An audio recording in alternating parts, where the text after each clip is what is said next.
Now, 1 year into the war in Ukraine, we take a look at the key battles that have defined the course of the conflict. Let's start at the beginning, the Battle of Kyiv. Russia had planned to take the capital in one multi-pronged offensive. Sorties of planes attacked from the air, while tanks and paratroopers advanced on the ground, seeking to surround the capital.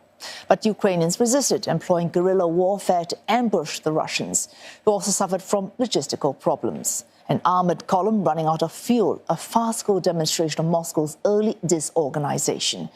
While Russia withdrew from the Kyiv region 33 days later, Ukraine's unexpected success had robbed Russia of a swift victory. It also exposed the poor coordination among Russia's armed forces. After failing to seize Kyiv, Russia fell back and shifted its gaze to the eastern Donbas region. Mariupol, a port city on the Black Sea, became one of the first cities to be destroyed by relentless artillery bombardment. Around 90% of the city was blasted to pieces. Ukrainian forces were beaten back to the huge Azovstal steel plant, hiding in underground mazes and repelling Russian attacks. But cut off from the rest of the military, casualties kept mounting and living conditions became untenable. Kyiv finally ordered its soldiers to surrender after almost 3 months of fighting.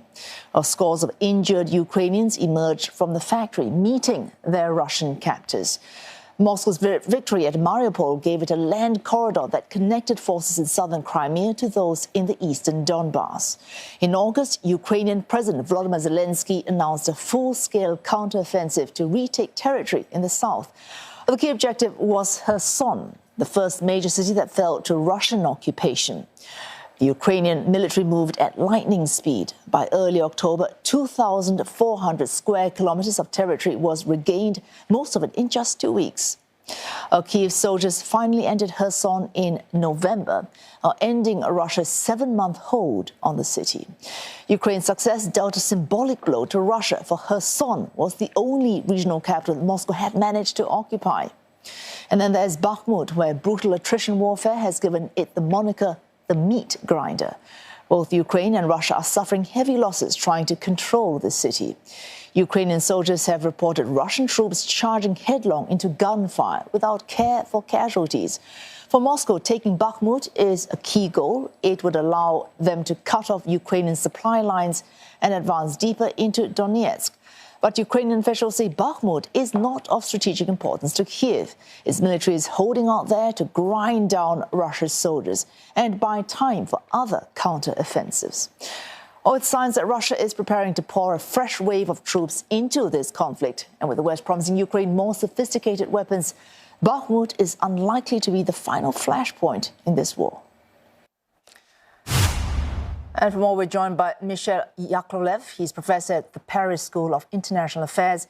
He's also the former Vice Chief of Staff to NATO's Supreme Headquarters, Allied Powers Europe. He joins us now from Paris. Professor, we just heard that Bakhmut is unlikely to be a final flashpoint. We heard President Putin today saying, essentially, Russia cannot be defeated on the battlefield. This war is about, and I quote him, the very existence of our country. So Bakhmut is very small potatoes in this larger picture. Where do you think then we should be looking for the next crucial flashpoint in this almost 1-year war? The next crucial flashpoint, well, currently there is apparently a major Russian offensive along the line. So let's say the whole line in Donbass is a flashpoint.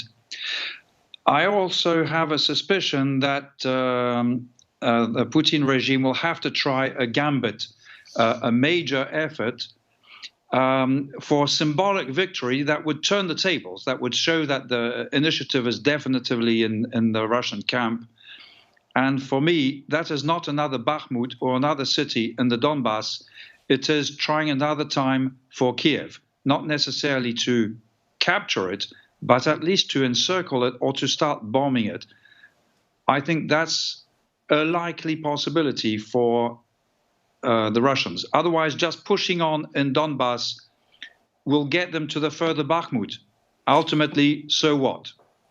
Well, if they try to take Kyiv, I take it Ukraine is not going to be standing by idly. They might jump on that chance and, as you have proposed earlier as well, trying to defang the Russian army? We've heard Mr. Putin come out today to say that they are suspending participation in the New START treaty. That means no longer taking part in bilateral limitations of nuclear warheads and possibly resuming nuclear tests. There's a lot of thought about what is a red line for Mr. Putin.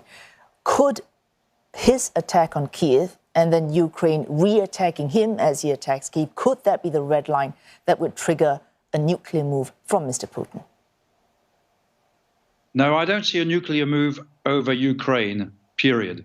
It's not in Russian doctrine. It is a regional battle. The red line is the Russian sanctuary, just like the NATO sanctuary is, and that means crossing with ground troops, which will not happen. So I don't see a case for a nuclear intervention into Ukraine. So not, pardon me, please continue. Yeah. Do continue, pardon me. As for START, START has had stops and starts, and it was almost killed by President Trump until it was reinvigorated by President Biden. The fact is that the Russians don't see much interest in confidence-building measures today. And also talking of resuming nuclear tests, despite the nuclear test ban treaty that they have signed. Well, first of all, it will just be another treaty that they don't abide by.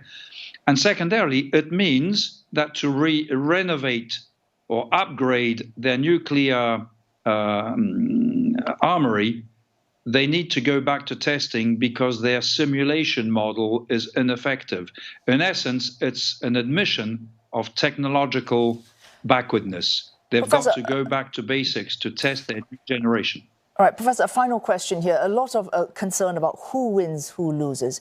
But the truth is, even if Russia wins, or in a case of Russia losing, former Secretary of State Henry Kissinger has said you are opening up an area of 11 time zones to internal conflict and outside intervention in which there are 15,000 and more nuclear weapons. But for you, in external conflict is less of an issue. Even if Russia should win, the poison that has been opened up because of this war, that's not something that will be easily dealt with. Final question. Indeed, this war has exposed the glaring ineptitude of the Putin regime and the fact that the country is crashing into a wall. And that was before the war, for demographic, structural, economic, and technological reasons. The war has accelerated the internal crumbling of the regime by a few years. And the war is a poison, an acid. I call it Ukrainium, just like polonium killed Litvinenko, you know, the dissident. President Putin has drunk a large glass of Ukrainian, and his regime is being sapped from inside. That's the way I see it. Oh, thank you. Michel Yakovlev, professor at Paris School of International Affairs, joining us live from Paris.